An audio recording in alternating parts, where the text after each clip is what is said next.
let's create a 3D areola tattoo for those who have had mastectomy after breast cancer or top surgery for gender affirming care.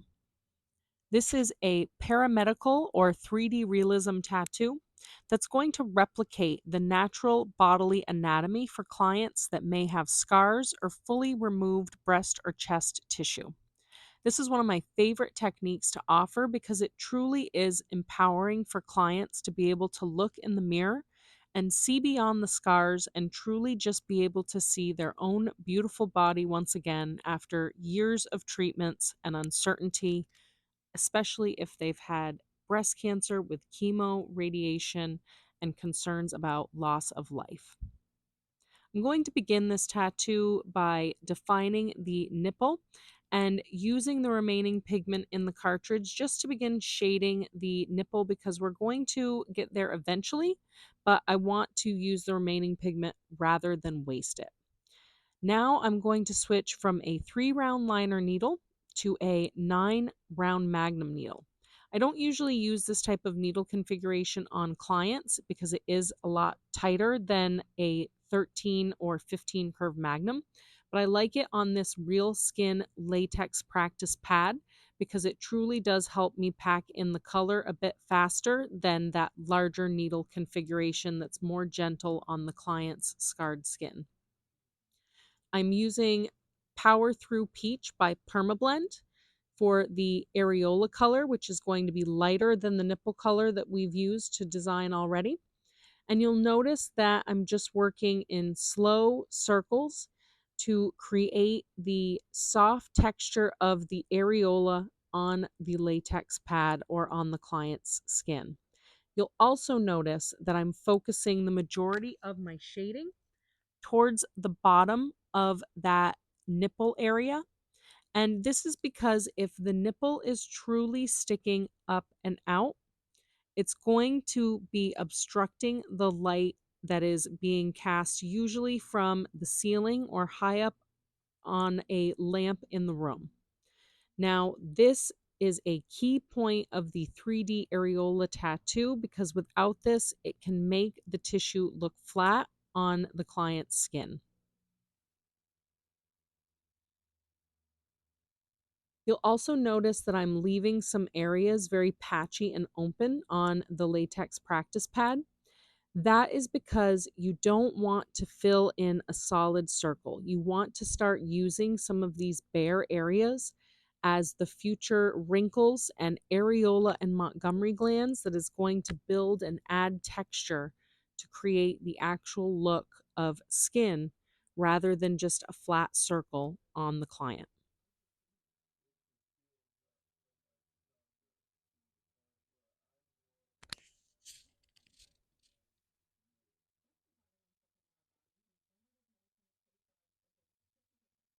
You can start to see the texture of skin build as you tattoo. This is sped up to 2 times. And you'll notice that again, I'm working to create not a perfect circle shape, but working to fill in the areas around the areola so that it's lighter on the edges and darker towards the center.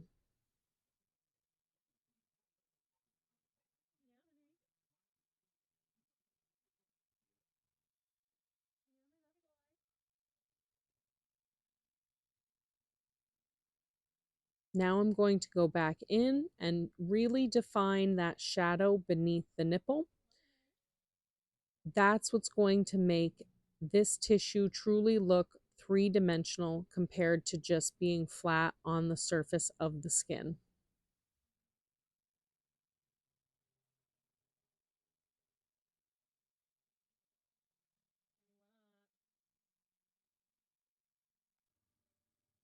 Now I'm going to go back in with our 3-round liner, and I'm going to take a combination of a very soft mauve pink and a brighter reddish pink from World Famous Pigments.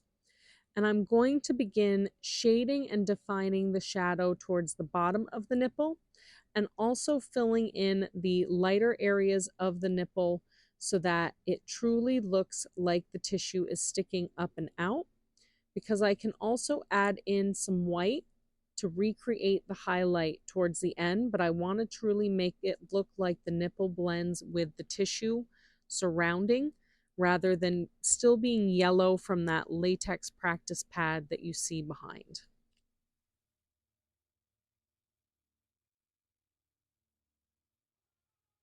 I'm using a very soft and slow whip shading technique to build the color, and I'm checking every 10 to 20 passes just to make sure that I don't overdo the shading, because you can always add but you can't take away once you get going too far too fast. I'm also going to use some pointillism with that same mauve pink color, either the same base color as the areola or one shade darker. You want to use that to create not only your areola and Montgomery glands, but the wrinkles that are going to truly create the texture that simulates human skin on the areola. If the client doesn't have this type of detail, you don't need to add it. But if the client has it, this truly adds to the realism of the texture of the tissue. And again, you'll notice the areas of the patchy, lighter areas and darker areas that were left on the skin after shading with that round magnum needle. Those are the areas that I'm going to now exaggerate by adding those areola or Montgomery glands. Whereas if we had just packed all that color in very solid, we wouldn't now have the opportunity to exaggerate these areas and add to the realism and texture of the areola.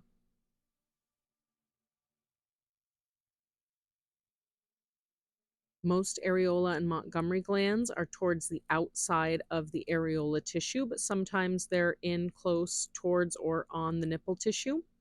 And the wrinkles or constriction lines are usually around the nipple, either in an oblong or very circular shape around the nipple. And that's what creates the look of wrinkles that allow the tissue to stretch up when the client is excited and down when the client is cold. Now you're going to see me going back in with that brighter reddish tone pigment, because again, to truly have those areas of shadow, we need to build different depths of color and dimension to make it look like that tissue is sticking up and out off of the skin. Now I'm going to use our darkest color, our brown, to shade that cast shadow beneath the nipple and really exaggerate those wrinkles to make it look like that tissue has movement.